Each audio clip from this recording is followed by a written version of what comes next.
got some upgrades on the van. Do you see them up there?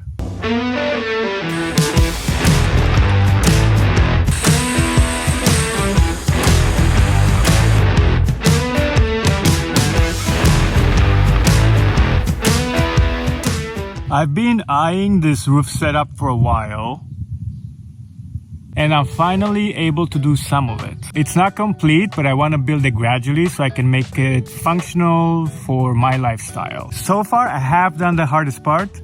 Let's go through it. The crossbars are from vantech.us.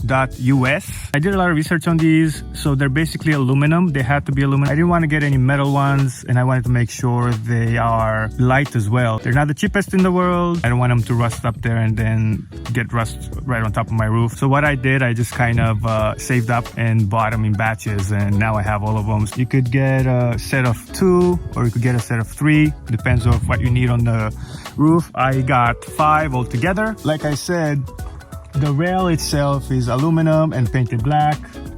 The brackets are aluminum and painted black. This one is also dipped in rubber just to add some extra protection. And also we have a little rubber right here as well for extra protection. The bolts are stainless steel. So everything should be rust-free on there, which was a big deal when I was looking for roof rails. They're also a bit aerodynamic, so they're not just like a square. They're a bit rounded off, and as you can see, they're a bit flatter. And they have these tracks where I can attach carriage bolts. And so far, I'm pretty happy with them. They're very sturdy. I can't really move any of them. What's also nice about these, they attach to the rain gutters of the vehicle. So if you have a Chevy Express or Econoline, they attach straight to the gutter. No need to drill anything. In theory, you can put them up pretty quickly, but not the way I did it. So especially these ones with the solar panels, which I'll get into next. The model is Vantech H3. That's a piece of information for you there. You can grab them off Amazon if you're interested to get something like this. The placements of the solar panels, this is the front of the car. As you can see, they're right on top of the smaller bin that's up here. And it does open. The latch does still open up. As you can see, I only have 3 up there instead of the 4, but I've talked about this forever in my past videos that I wanted the solar panels to be on top of the driving section of the vehicle rather than the back. Hopefully, in some scenarios, I can leave this section in the sun while the cabin could be in the shade.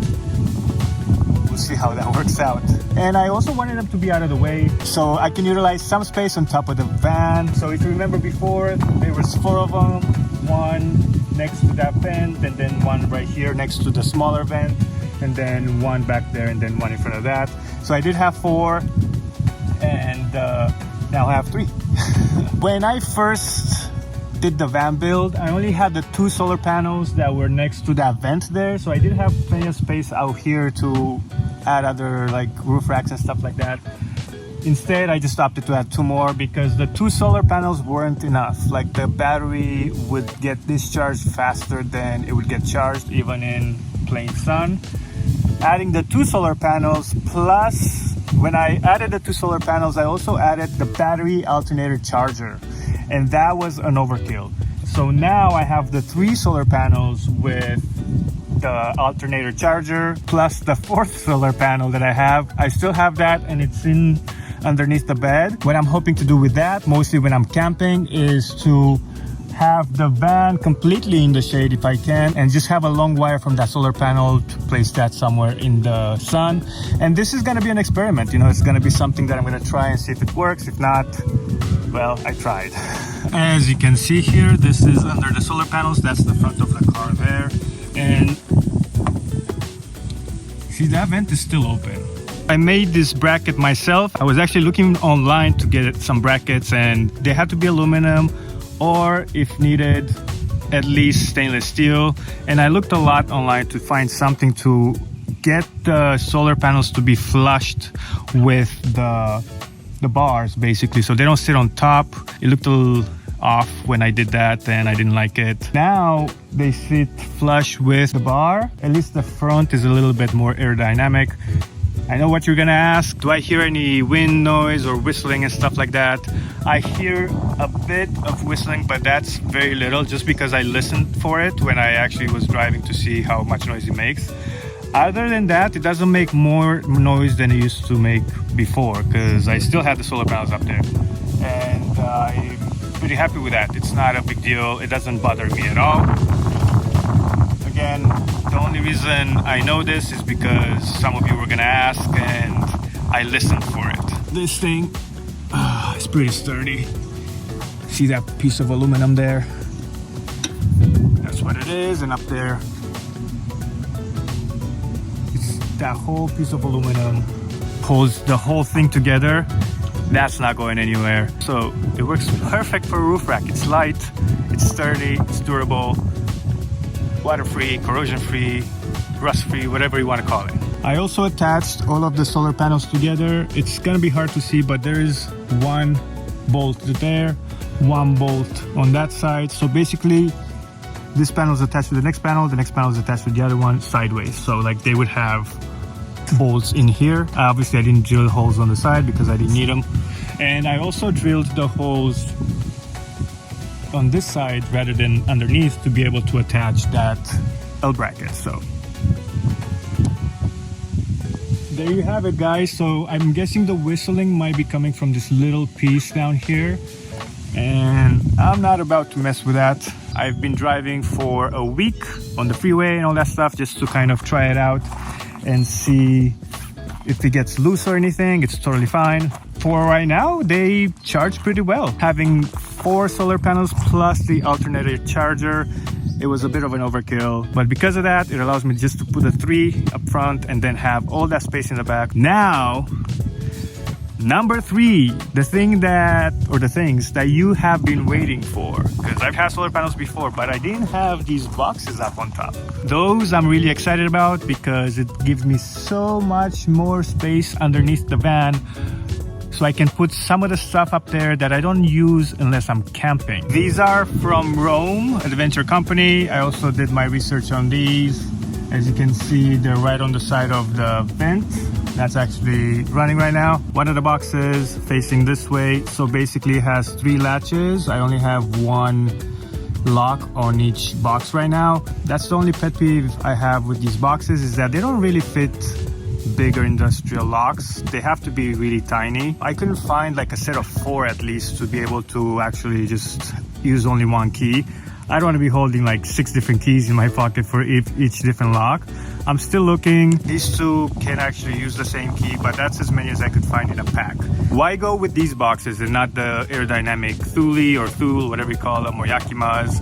Well, one, they're a little bit cheaper than those. Yeah, those are a little bit more aerodynamic, but I also wanted to be able to sit on them on the roof, which is something that I'm developing to come. Basically, I can sit over here for a coffee in the morning. Somebody else can sit here. They're really rugged, no problem to sit on them. And they are waterproof, which I would imagine if you buy boxes for up here, they're waterproof. They're made out of like really tough plastic. They also have like a drain here if water ever gets in. However, I bolted them with like gaskets and all that stuff, so they should be okay. They are 95 liters. There's a lot of space inside of them. There are so many long items that I can put in there and store, and then when it comes to clothes, just kind of rolling the clothes, it fits a lot of stuff, you guys. I have a bonus for you. I'm sure by now you're all wondering, how the heck am I gonna get up there and make it easy for myself without a ladder?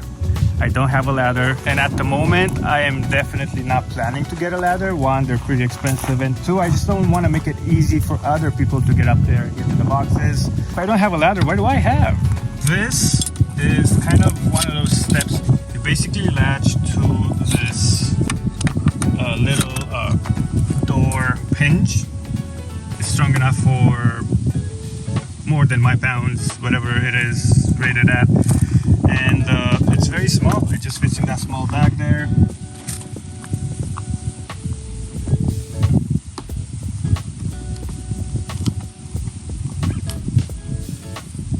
It also works for the front doors. Just trying to do this one hand again because I'm holding the camera. Let's see if I can do this. Maybe. to it. That's one of the settings, and it's usually meant for cars, backdoor cars that have like a more of a groove. And there we go. Now it basically sits straight up.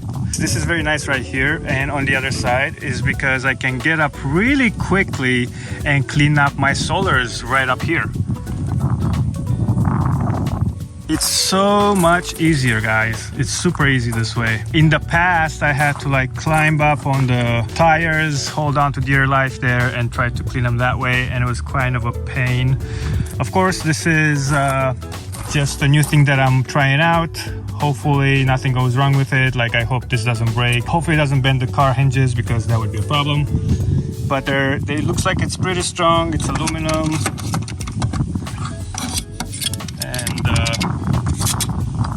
Down to this. Check out this video for more van life related content. Stay tuned for the video where I kind of organize whatever I put in those boxes, as well as the underneath the bed in the back section. And if you're not subscribed yet, feel free to subscribe to the channel, and I will see you in the next one.